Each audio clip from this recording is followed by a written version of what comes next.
Mind നേരെ കൂർഗിലേക്കുള്ള ഒരു പോക്കും കൂടി ആണ്ടായത്. ഞങ്ങൾ കുറച്ച് ഓടിയപ്പം തന്നെ നേരെ പോയിട്ട് ഒരു കട്ടൻ ചായ കുടിച്ചിട്ടാ ഒന്ന് റിഫ്രഷ് ആവാൻ വേണ്ടിട്ട്. കുറച്ച് കഴിഞ്ഞപ്പോ അങ്ങനെ ഞങ്ങൾ ഒരു ഫോറസ്റ്റ് കയറിയിട്ടുണ്ട് കേട്ടോ. അപ്പൊ ഈ ഒരു ഫോറസ്റ്റിന്റെ അകത്ത് ഒരു 20 രൂപ ഫീസ് കൊടുക്കണം ഒരു വണ്ടിക്ക് പോകണമെങ്കിൽ. അങ്ങനെ അതും കൊടുത്തിട്ട് ഞങ്ങൾ നേരെ പോണാണ്. എനിക്കാണ് നല്ല രീതിയിൽ പേടിയാവുന്ന ചെയ്യുന്നത്, ഫുള്ള് കാടും കാര്യങ്ങളൊക്കെ ആയിട്ട്. അപ്പോഴാണ് കാടിന്റെ നടുക്ക് ഒരു കട കാണുന്നത്. അങ്ങനെ അവിടുന്ന് ചായയും കുടിച്ച് നേരെ ഒരു അറിയുന്നവരെ നമ്മൾ ഇവിടുന്ന് വിളിച്ചിട്ട് അവർ നമുക്ക് ഈ ഒരു റൂം സെറ്റ് ചെയ്ത് തന്നിട്ടുണ്ട് കേട്ടോ. അപ്പൊ ഇവര് നല്ല കിടിലം പോലത്തെ ഒരു റൂമും കാര്യങ്ങളൊക്കെയാണ് സെറ്റ് ചെയ്തത്. പിന്നെ ഇവിടുത്തെ ക്ലൈമറ്റ് നോക്കുകയാണെങ്കിൽ നല്ല രീതിയിൽ തണുപ്പും കാര്യങ്ങളൊക്കെയാണ്. അപ്പൊ ഫാനും കാര്യങ്ങളൊന്നും ആവശ്യമില്ല കേട്ടോ. Good morning guys. അങ്ങനെ ഞങ്ങൾ രാവിലെ ആയിട്ടുണ്ട് കേട്ടോ. അപ്പൊ ഒരു രക്ഷയില്ലാത്ത തണുപ്പും കാര്യങ്ങളൊക്കെയാണ്. അപ്പൊ ഞങ്ങൾ ഇവിടുന്ന് റൂം വെക്കേറ്റ് ചെയ്യാണ്. ഇനി ഞങ്ങൾക്ക് പോകേണ്ടത് നേരെ മടിക്കേരിക്കാണ്. അപ്പൊ ഞങ്ങൾ ഇന്നലെ നിന്ന റൂം ഇവിടെ ഉണ്ടാ.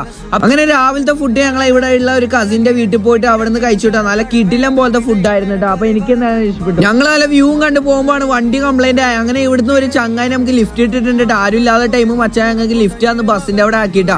അങ്ങനെ നമ്മൾ ഇതായി ഒരു ബസ്സും കയറി